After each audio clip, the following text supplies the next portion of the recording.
Hello my dear viewers, welcome back. ഇന്ന് ഞാൻ വന്നേക്കുന്നത് നല്ല ഒരു അടിപൊളി സൈഡ് ഡിഷാണ് കേട്ടോ. ചപ്പാത്തിക്കും റൊട്ടിക്കും ആയാലും നമുക്ക് കഴിക്കാൻ പറ്റാവുന്ന ഒരു സൈഡ് ഡിഷാണേ. എന്താണെന്നറിയോ? സ്ക്വിഡ് കൊണ്ട് അടിപൊളി കൂന്തൽ റോസ്റ്റ്.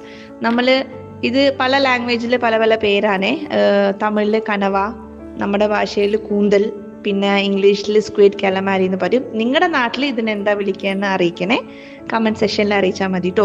അപ്പോൾ കൂന്തൽ വെടുപ്പാക്കാൻ വളരെ ഈസിയാണ്, എല്ലാവർക്കും അറിയാം. അതിൻ്റെ തൊലിയൊക്കെ കളഞ്ഞ് മഷിയൊക്കെ മാറ്റി ഉള്ളിലൊരു പ്ലാസ്റ്റിക് ഉണ്ട്, അതൊക്കെ നന്നായി വെള്ളം ഒഴിച്ച് കഴുകി റൗണ്ടായിട്ട് കട്ട് ചെയ്യണം. ചെറിയൊരു മാരിനേഷൻ, മഞ്ഞൾപ്പൊടി, മുളക് പൊടി, ഇഞ്ചി വെളുത്തുള്ളി പേസ്റ്റ്, ലേശം ഉപ്പിട്ട് ഇത് മാരിനേറ്റ് ചെയ്ത് വെക്കാം. ഞാനിത് സെപ്പറേറ്റ് ആയിട്ട് ഇച്ചിരി വെള്ളത്തിൽ ഇത് വേവിച്ചെടുക്കും. അപ്പോൾ പ്രത്യേക ഒരു ടേസ്റ്റാണ് കേട്ടോ. പിന്നെ ശ്രദ്ധിക്കേണ്ട കാര്യം എന്താണെന്ന് വെച്ചാൽ കൂന്തലിന് അധികം വേവില്ല.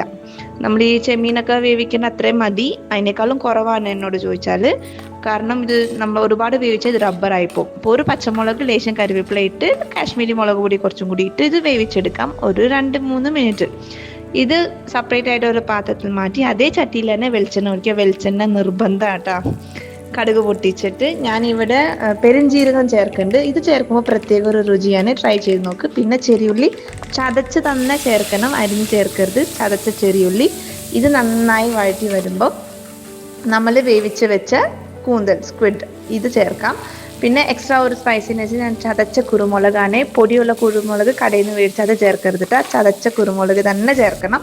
നന്നായി റോസ്റ്റ് ആക്കി എടുക്കുമ്പോൾ അടിപൊളിയായ സ്ക്വിഡ് റോസ്റ്റ് റെഡിയാണ്.